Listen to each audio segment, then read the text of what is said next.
ہمارے دکھوں کا واحد علاج اسلام۔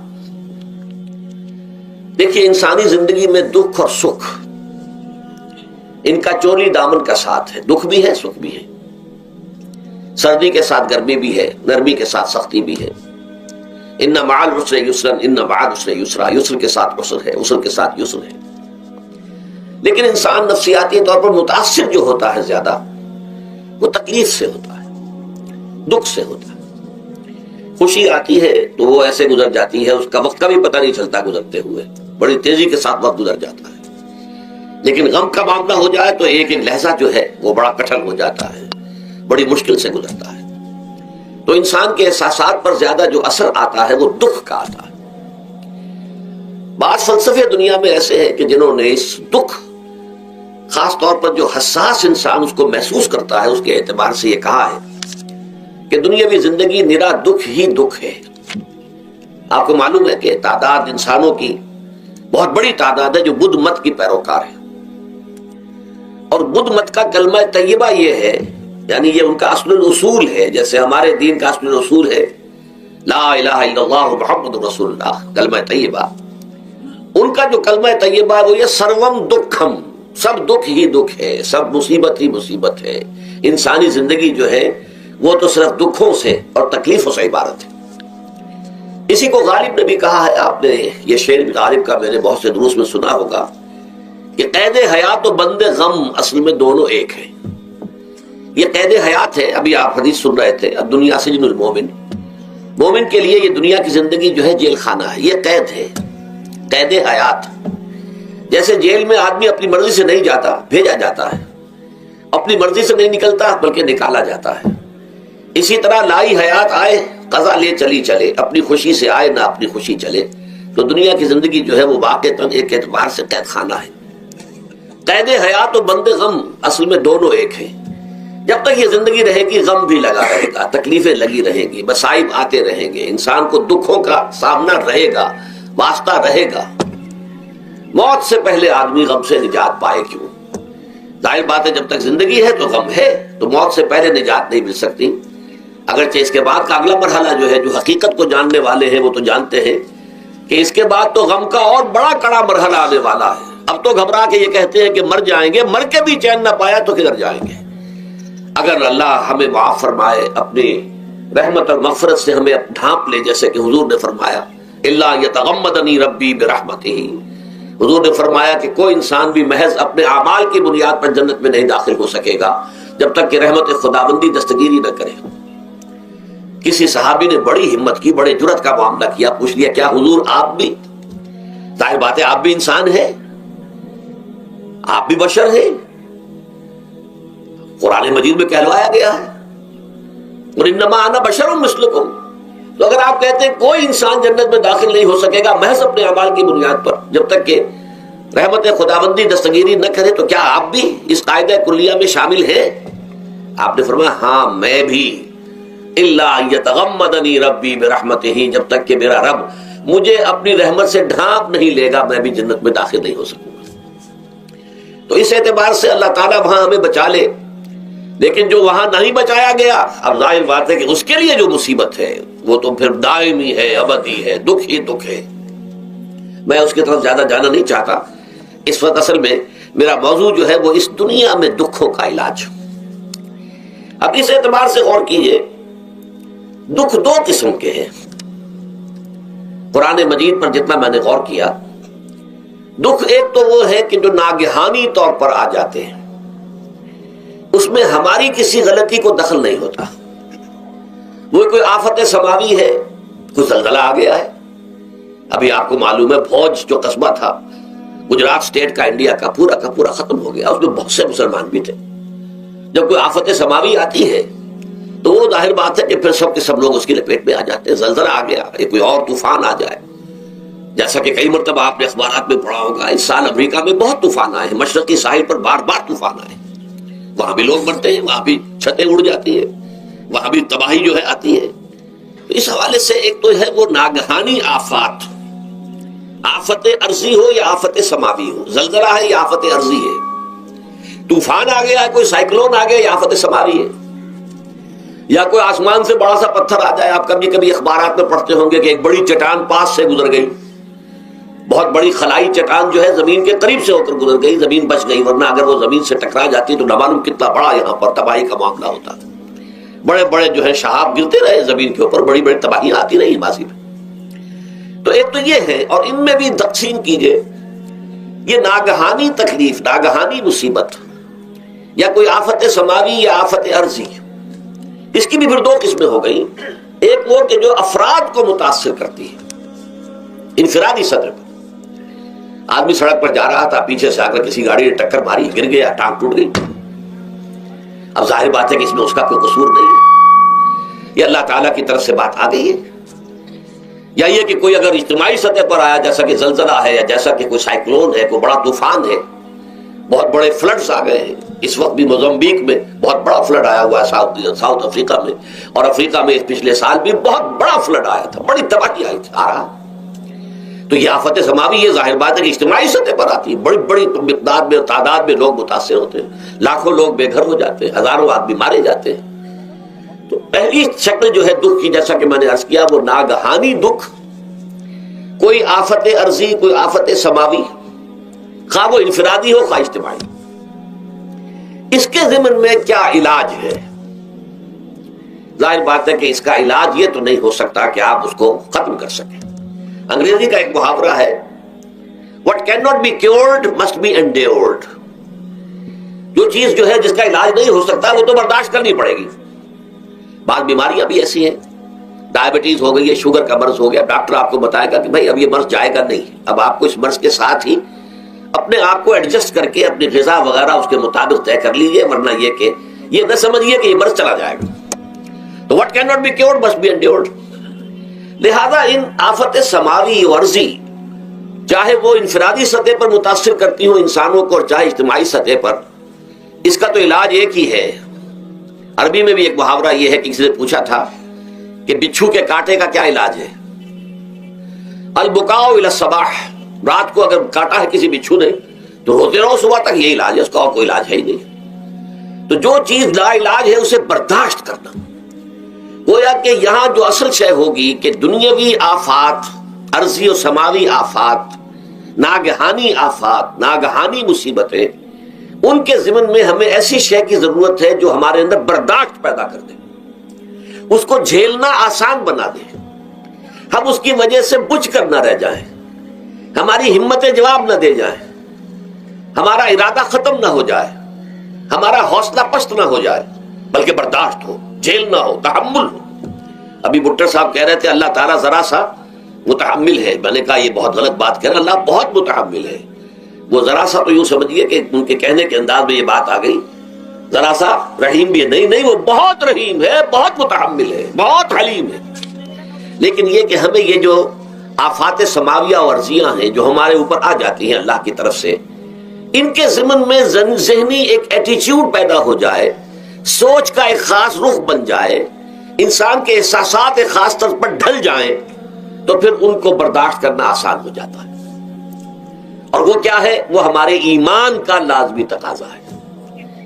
ایمان ہمیں یہ بتاتا ہے کہ کوئی مصیبت زمین میں آتی ہے نہ تمہاری جانوں پر آتی ہے بغیر اذن رب. جو کچھ آ رہا ہے اللہ تعالیٰ کے فیصلے سے آیا ہے.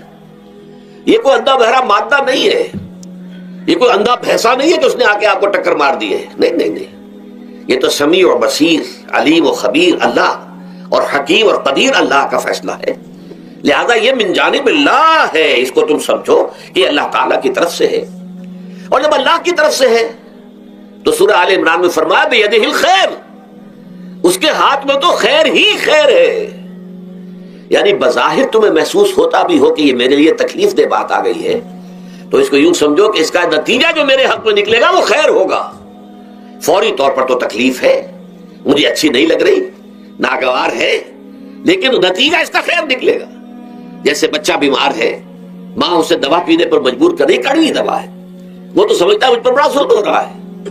یا آپ لے گئے اسے ڈاکٹر کے یہاں ٹیکا لگوایا ہے, وہ تو چیخ رہا ہے, رو رہا ہے, لیکن آپ کو معلوم ہے, کاش اسے بھی معلوم ہو جائے کہ یہ میرے خیر کے لیے, میرے بھلے کے لیے, اگر اسے یہ معلوم اور محسوس ہو جائے تو اس کی تکلیف اس کے اندر بہت کمی آ جائے گی، وہ سہار لے گا، اس کو وہ برداشت کرے۔ اس حوالے سے اس کا جو ہمارے دین میں اس کا نام ہے، اس ذہنی کیفیت کا، ان احساسات کا، اسے ہم کہتے ہیں تسلیم و رضا۔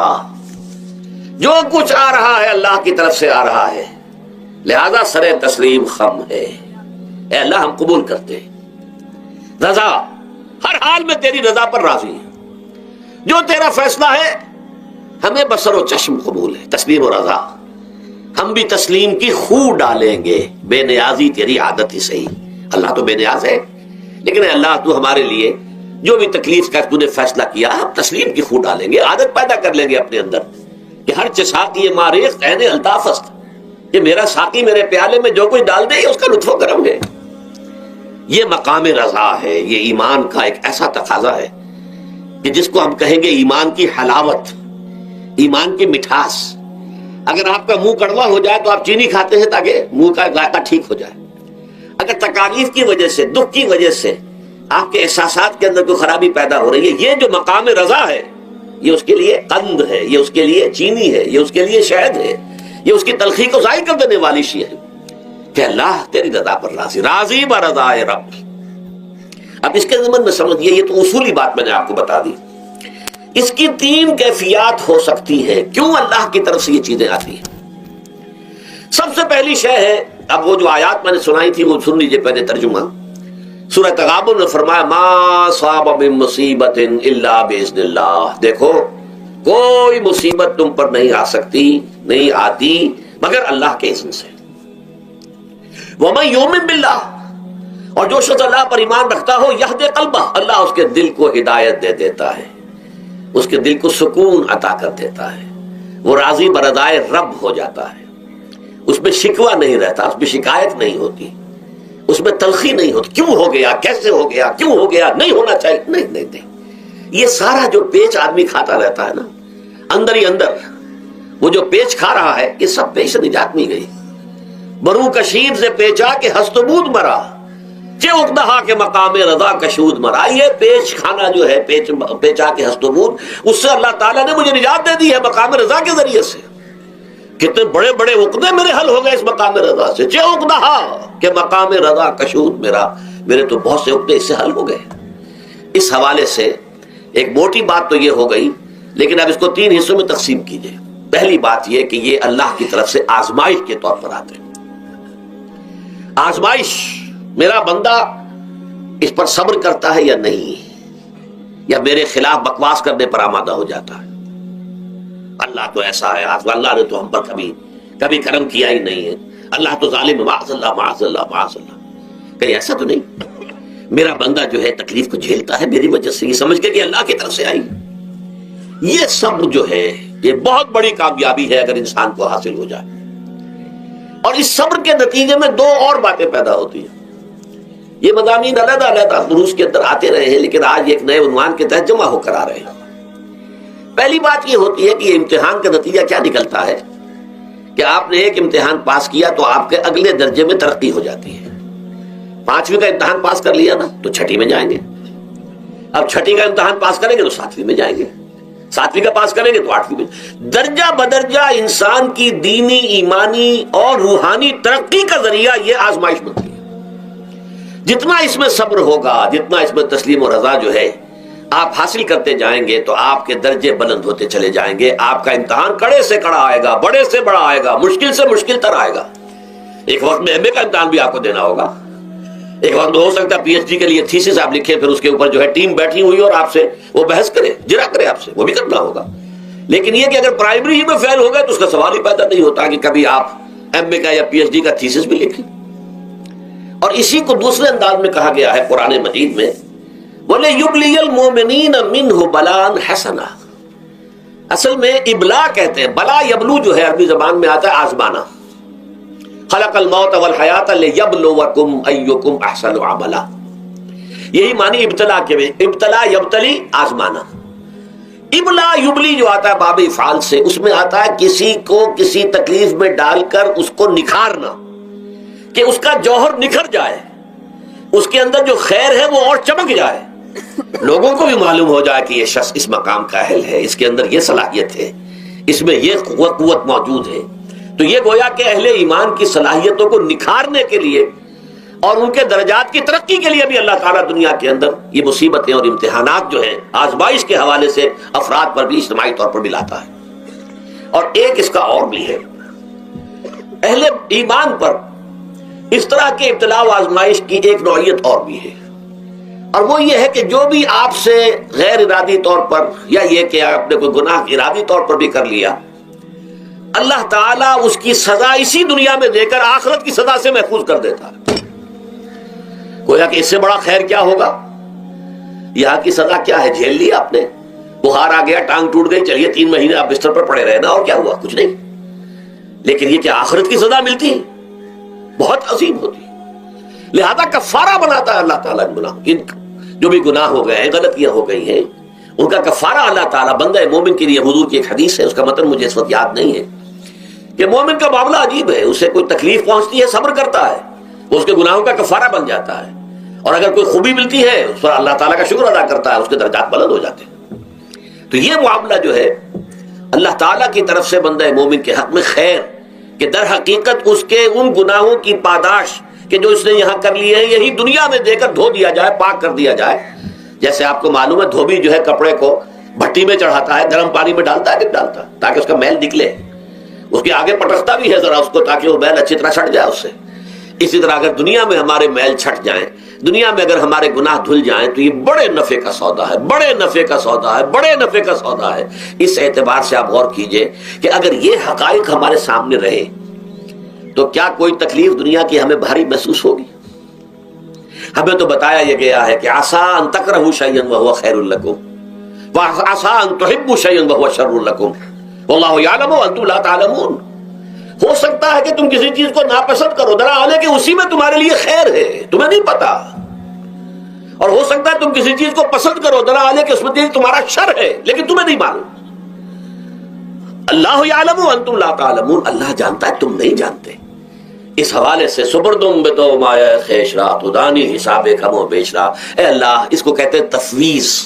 یہ سورہ تغابن کے درس میں یہ تمام مضامین تفصیل سے آتے ہیں کہ ایمان کے جو باطنی ثمرات ہیں اس میں سب سے پہلے مقام رضا ہے، پھر تفویض ہے، توکل ہے۔ آپ محنت کر رہے ہیں، محنت کر رہے ہیں، محنت کر رہے ہیں، نتیجہ نہیں نکلا۔ ایک نتیجہ یہ نکلے، ایک بچے نے بہت محنت کی، دن رات کام کیا، فیل ہو گیا امتحان میں، اب صدمے سے کمر ٹوٹ سکتی ہے اس کی، لیکن نہیں، ہو سکتا ہے کہ اللہ تعالیٰ نے اسی میں میرے لیے خیر رکھی ہے، اس لیے کہ ہماری محنت سے کچھ نہیں ہوگا، ہمارے مادی وسائل سے کچھ نہیں ہوگا، ہوگا اللہ کے اذن سے، اللہ کی مرضی سے، اللہ کی مشیت سے۔ یہ ہمارے لیے خاص طور پر اس اعتبار سے بہت اہم نقطہ ہے، ہم سب راہ حق کے مسافر ہیں، اپنے اپنے بس پڑتے محنت کر رہے ہیں، وقت بھی صرف کر رہے ہیں، مال بھی صرف کر رہے ہیں، محنت کر رہے ہیں، مشقت کر رہے ہیں، لیکن فرض کیجئے جیسا کہ ہے فی الواقع، فرض کیا کیجئے، وہ تو واقع سامنے کی بات ہے، نتائج نکلتے نظر نہیں آ رہے، قدم نہیں بڑھ رہے، ہماری طرف لوگوں کا رجوع عام نہیں ہے، ٹھیک ہے، اس پر قطعاً بدل ہونے کی بات نہیں، یہ اللہ تعالیٰ کی مشیت میں ہوگا، جب وہ چاہے گا تب ہوگا، ہمارا کام یہ کہ اپنا فرض ادا کیے چلے جائیں بس، اور نتیجے سے بالکل ذہن کو اپنے منقطع کر لیں، ذہن کا کوئی تعلق آپ کے نتیجے کے ساتھ نہ رہے۔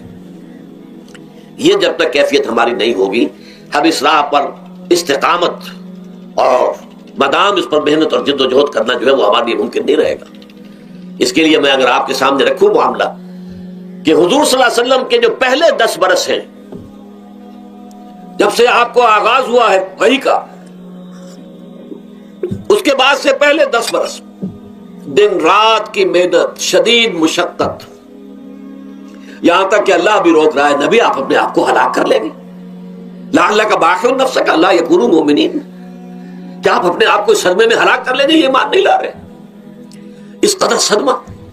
لیکن اس کے ساتھ یہ ہے کہ یہ نہیں ہے کہ نتیجہ نہیں نکل رہا تو کام چھوڑ کے بیٹھ جائے، نہیں، معاذ اللہ، معاذ اللہ، نتیجہ نہ نکلے تو حضرت نوح علیہ السلام کی عمر بھی اگر حضور کی ہوتی 950 برس بھی حضور دعوت دیتے تھے، آپ کا کام تھا، آپ کا فرض تھا۔ حضرت نوح علیہ السلام بھی تو آخر اللہ کے ایک بندے تھے، اللہ کے رسول تھے، 950 برس تک دعوت دی ہے۔ فَلَبِثَ فِيهِمْ أَلْفَ سَنَةٍ إِلَّا 50 عَامًا، یہ تو ہم مانتے ہی نا. اگر قرآن کے اندر نص قطعی صریح الفاظ نہ ہوتے کہ 950 برس تک رہے, ورنہ یہ بات سمجھ سے بالا تر ہے. عام طور پر معلوم ہوتا ہے کہ اس دور میں ابھی عمر زیادہ تھی لوگ. بہرحال جو میں نے عرض کیا تھا کہ دکھ جس سے انسان متاثر ہوتا ہے اس کی ایک قسم وہ ہے کہ جو ہمارے ارادہ اور اختیار سے باہر اللہ کی مشیت سے, اللہ کے اذن سے, اللہ کی مرضی سے آتا ہے. اس کے لیے ہمارا کام صرف برداشت ہے. جو شے بھی ہمیں برداشت کی صلاحیت عطا کر دے وہی اس کا علاج ہے. جیسے آپ کو معلوم ہے کہ بخار بہت تیز چڑھا ہوا ہے, اس کی دوا نہیں ہے اسپرین یا کوئی اور پیراسیٹامول, بخار کی شدت کو کم کر دے گا, وہ کوئی علاج نہیں ہے. علاج تو ہوگا اگر معلوم ہو کہ کون سے جراثیم ہے, کس کی وجہ سے ہے, اس کا صحیح اینٹی بایوٹک کون سا ہے, وہ علاج ہوگا. یہ علاج نہیں ہے. لیکن اس کی شدت کی کمی اور اس کے اندر جو احساس ہے جھیل جانے کا, وہ انسان کے لیے آسان ہو جاتا. یہی مضمون آیا ہے سورہ حدید میں بھی, ما اصاب من مصیبت فی الارض ولا فی انفسکم. یہاں کھول دیا اس مضمون کو. میں نے عرض کیا تھا نا کہ یہ آفت سماوی بڑے پیمانے پر بھی ہو سکتی ہے زمین میں, یعنی زلزلہ آ گیا, فلڈ آ گیا, طوفان آ گیا. ولا فی انفسکم, خاص تمہاری جان میں. تمہیں بخار ہو گیا, تمہیں ٹی وی لگ گئی, تمہیں کوئی اور بیماری آ گئی, تمہیں کینسر ہو گیا, معاذ اللہ ہوتا ہے, آخر ہوتا ہے. دنیا میں انسانی زندگی کے ساتھ یہ ساری چیزیں لگی ہوئی ہیں. لیکن یہ چیزیں ما اصاب من مصیبت فی الارض ولا فی انفسکم, نہیں پڑتی تم پر کوئی پڑنے والی کوئی مصیبت, کوئی تکلیف, نہ پوری زمین میں بڑے پیمانے پر, نہ تمہاری جانوں میں انفرادی سطح پر, الا فی کتاب من قبل ان نبراها, مگر یہ کہ وہ تو ایک کتاب میں, کتاب اللہ کے علم کی کتاب, ام الکتاب, اس میں پہلے سے درج موجود ہے. یہ الٹ اپ نہیں ہو گیا, یہ اچانک نہیں ہو گیا. آپ اچانک سمجھتے ہیں کہ صاحب میں تو جا رہا تھا, اچانک ٹرک نے آ کے مجھے دھکا مار دیا. اچانک کوئی شے یہاں نہیں ہوتی. اس کائنات میں پتہ تک نہیں ہلتا جب تک کہ اس نے رب نہ ہو. اچانک کا کیا سوال. تو در حقیقت جو ہوتا ہے وہ اللہ تعالیٰ کے علم میں پہلے سے ہے, علم کامل. ما کان وما یکون, جو کچھ ہوا ہے, جو کچھ ہوگا, مستقبل, ماضی, کل کا کل, آنے واحد میں اللہ کے علم میں موجود ہے. لہذا یہاں اچانک کچھ نہیں ہوتا. جو بھی آیا ہے اللہ کے اذن سے آیا ہے, اور یہ پہلے سے اللہ کے علم کے اندر موجود تھا, لکھا ہوا تھا. الا فی کتاب من قبل ان نبراها ان ذلک علی اللہ یسیر. کہ تمہیں تو مشکل نظر آئے گا لیکن اللہ پر بڑا آسان ہے. اللہ کا علم کامل, ما کانا ما یکون کو حاوی ہے. لیکن لا تاسوا علی ما فاتکم, تاکہ تم افسوس نہ کیا کرو ان چیزوں پر جو تم سے چھوٹ جائیں, جاتی رہیں, چھن جائیں. کوئی موقع تھا ہاتھ سے نکل گیا, کوئی دولت تھی اس پر ڈاکہ پڑ گیا, کوئی اور مصیبت ہے وہ آ گئی, کوئی عزیز فوت ہو گیا, اکلوتا بیٹا تھا فوت ہو گیا, وغیرہ وغیرہ. ما فاتکم, فات سے ہی فوتیدگی ہے نا. جو شے بھی نکل جائے, چلی جائے, ہاتھ سے جاتی رہے, چاہے وہ کوئی آپ کا عزیز تھا جو فوت ہو گیا تو آپ کے ہاتھ سے نکل گیا, یا کوئی مال تھا جو آپ کے قبضے سے نکل گیا, ڈاکہ پڑ گیا, چوری ہو گئی, نقصان ہو گیا کاروبار میں بہت بڑا, اس پر افسوس نہ کیا کرو. اگر افسوس کرو گے تو اس کا مطلب کیا ہوگا کہ تمہیں اللہ پر اعتماد نہیں ہے, یا تم سمجھتے ہو کہ اللہ کے سوا بھی کوئی ہے جو یہ کام کر سکتا ہے. کائنات میں تو ایک ہی کی مرضی چلتی ہے, وہ ہے اللہ. لہذا اگرچہ وہ کسی کے ذریعے سے تکلیف آپ کو پہنچی ہے, کسی نے آپ کو پتھر مارا ہے, وہ پتھر ہو سکتا ہے آپ کو نہ لگتا, لگ گیا ہے تو اللہ کے فیصلے سے لگا ہے. اس کا باپ بھی نہیں پتھر مار سکتا آپ کو اگر اللہ کا اذن نہ ہو. لہذا آپ پتھر مارنے والے کو بھی مجرم سمجھیے, ٹھیک ہے, اس سے بھی قصاص لینے کا آپ کو حق ہے, لیکن یہ جان لیجئے کہ جو آیا ہے پتھر وہ اذن رب سے آیا ہے. اب ظاہر بات ہے کہ اگر یہ کیفیت ہوگی تو غصہ اتنا نہیں ہوگا اس شخص پر کہ جس نے یہ کام کیا ہے, بلکہ ہو سکتا ہے آدمی مسکرا کے رہ جائے. جیسے کہ وہ میں واقعہ سناتا رہا ہوں اپنے دروس میں کہ ایک درویش مرش آدمی جا رہا تھا, جو رب کرے سو ہو, جو رب کرے سو ہو, جو رب کرے سو ہو. کسی شخص نے پتھر اٹھا کر دے مارا, اس کے سر پہ لگ گیا کہ اس نے پیچھے پلٹ کر دیکھا کس نے مارا ہے. اس نے کہا مجھے کیا دیکھتے ہو, جو رب کرے سو ہو, یہ تو رب کے مارے سے. اس نے کہا مجھے تو یہ پتھر رب کے مارے ہی لگا ہے, لیکن میں دیکھ یہ رہا تھا بیچ میں کس کا منہ کالا ہو گیا, اپنے لیے کس نے ایک گناہ کما لیا, اپنے لیے کس نے ایک مصیبت جو ہے وہ مول لے لی, وہ بیچ میں تم آ گئے ہو. پتھر اللہ کی طرف سے آیا ہے, لیکن اس کا عذاب, اس کا وبال تم پر آ جائے گا. بہرحال یہ تو میں نے عرض کیا آپ کے سامنے, وہ چیزیں کہ جو آ جاتی ہیں, وہ تکالیف, وہ مسائل جو اللہ کی طرف سے من جانب اللہ ہے, اس میں آپ کسی کو مورد الزام نہیں ٹھہرا سکتے, وہ آپ پر آ گیا. دوسری تکلیفیں وہ ہے جن کے لیے فارسی میں کہتے ہیں خود کردہ، اپنے ہاتھوں جو مصیبتیں آتی ہیں۔ اس کے لیے میں نے آپ کو سورہ شورى کی آیت سنائی ہے، ما اصابکم من مصیبت فبما کسبت ایدیکم ویعفو عن کثیر۔ جو مصیبت بھی تم پر آتی ہے انسانوں، وہ تمہارے اپنے ہاتھوں کے کرتوتوں کی وجہ سے آتی ہے۔ اور ابھی تو اللہ بہت سی چیزوں کو تو معاف بھی کرتا رہتا ہے، ہر تمہاری غلطی پر پکڑتا نہیں ہے، ہر خطا کے اوپر تمہیں سزا نہیں دیتا ہے، کوئی سزائیں معاف بھی کرتا رہتا ہے، عفو و درگزر سے بھی کام لیتا ہے، بہت متحمل اور حلیم بھی ہے، بہت رحیم اور غفور بھی ہے اور کریم بھی ہے۔ لیکن یہ کہ یہ جان لو کہ ایک مصیبتیں وہ ہیں جو تمہاری اپنی پیدا کرتے ہیں، بما کسبت ایدیکم، تمہارے اپنے ہاتھوں کی کمائی۔ یہ کون سی خود کردہ؟ یہ در حقیقت ہے اجتماعی نظام جو انسان بناتا ہے۔ اس اجتماعی نظام کو غلط کر کے اگر اس نے اپنے لیے مصیبتیں کھڑی کر لی، مصیبت ہے لیکن یہ مصیبت تمہارے اپنے ہاتھوں کی لائی ہوئی ہے۔ تم نے نظام غلط بنایا ہوا ہے، تم نے دولت کی تقسیم غلط کی ہوئی ہے۔ اللہ نے تو رزق پیدا کر دیا اور سب کے لیے کافی ہے، یہ تم نے کیا ہے کہ ایک طرف کچھ لوگوں کے کھتے بھرے ہوئے ہیں اور ایک طرف کوئی فاقے سے مر رہا ہے۔ یہ خود کردہ ہے، یہ ہمارا کبھی ہے، یہ تم نے نظام غلط بنایا ہے۔ یہ جو نظام کے اندر خرابی ہے یہ تمہاری اپنے کرتوت ہے، تم نے خود نظام کے اندر غلطی رکھی ہوئی ہے، ناانصافی گھولی ہوئی ہے، اس کا زہر گھولا ہوا ہے، یہ تمہارے اپنے کرتوتوں کی وجہ سے۔ اور اس کا علاج تمہیں کرنا پڑے گا خود، اور وہ علاج کیا ہوگا؟ اور نظام کو صحیح قائم کرو، اللہ کا دیا ہوا نظام، نظام عدل و قسط۔